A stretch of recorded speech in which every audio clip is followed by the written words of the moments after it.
परहित सरिस धर्म नहीं भाई। पर पद में बैठ करके और भगवान का नाम जप करते हुए दूसरों की सेवा करना कोई सत्संगी पुरुष ही कर सकता है, नहीं तो को नर अस जन्मा जग माही प्रभुता पाही जाहि मद नाही। जहां प्रभुता पद मिला तो एक गर्व आ जाता है और वही पतन करा देता है।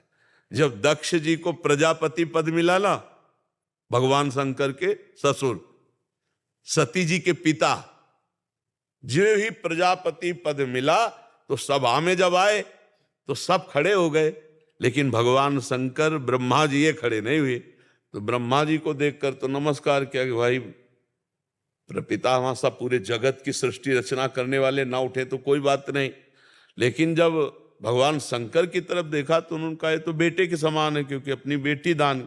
बहुत कड़ुआ बोले, अब शास्त्र में पढ़ के देख ला, हम तो उतना बोल भी नहीं पाएंगे, बहुत कड़ुआ बोले, और यहां तक कि सांप आदि की भी।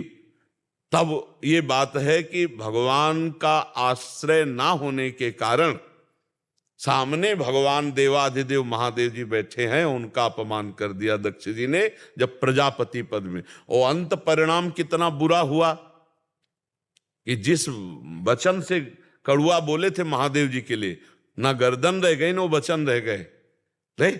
वीरभद्र ने रुद्र ने काट के फेंक दिया, मरोड़ के फेंक दिया, और फिर वहां बकरे का सर लगा बाद में, वो पूरा प्रसंग है।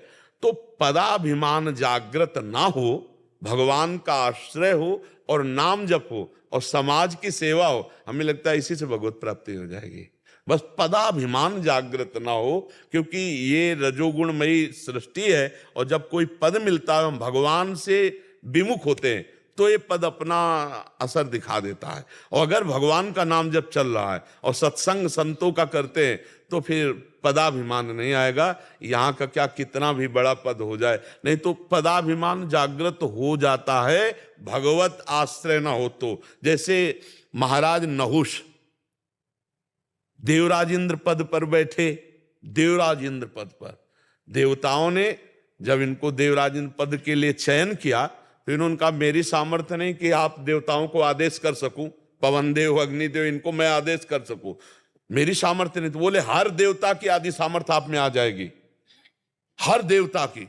आप तो महान सामर्थ्यशाली हो, इंद्र पद पर बैठे। अब जब इंद्र पद पे बैठे तो अब फुलरा जाग गया अहंकार का। तो उनका जब मैं इंद्र हूं तो इंद्राणी का मैं ही वो करूंगा, क्योंकि मैं इंद्र हूं, आदेश करो। तो जब ये खबर गई इंद्राणी के पास, सची देवी के पास, तो गुरु बृहस्पति जी के पास गए। उनका गुरुदेव आप ही हमारी रक्षा कर सकते हो, क्योंकि ये इंद्र पद पे बैठ गया, अभी हमें अपवित्र करना चाहता है। तो उनका तुम डरो मत, ये अभिमान जो जागृत हुआ है ये जब संतों का अपराध करेगा तो नष्ट हो जाएगा। तुम इससे कह दो कुछ समय दो विचार के लिए। कुछ समय हुआ, फिर खबर भेजा तो उनका बहुत उतावला, उससे कह दो कि अगर सप्त ऋषियों की पालकी में तुम बैठ के आओ तो हम तुमसे मिलेंगे, और जल्दी आओ। अब तो बावरा बन गया नहुष, ये नहीं ध्यान रहा कि बात क्या कही जाए। सप्त ऋषियों को आदेश किया पालकी जो, तो अब देवराजेंद्र पद पर त्रिभुवन पति है तो आदेश का पालन होगा, हो गई। और इतना उतावलापन बढ़ा कि सर पे लात मारा ऐसे और कहा सर्प सर्प। सर्प माने संस्कृत में होता शीघ्र चल शीघ्र चल। तत्काल साफ हो गया, जा सर्प योनि को प्राप्त हो। अजगर बन के कहां देवराज इंद्र और कहां अजगर योनि।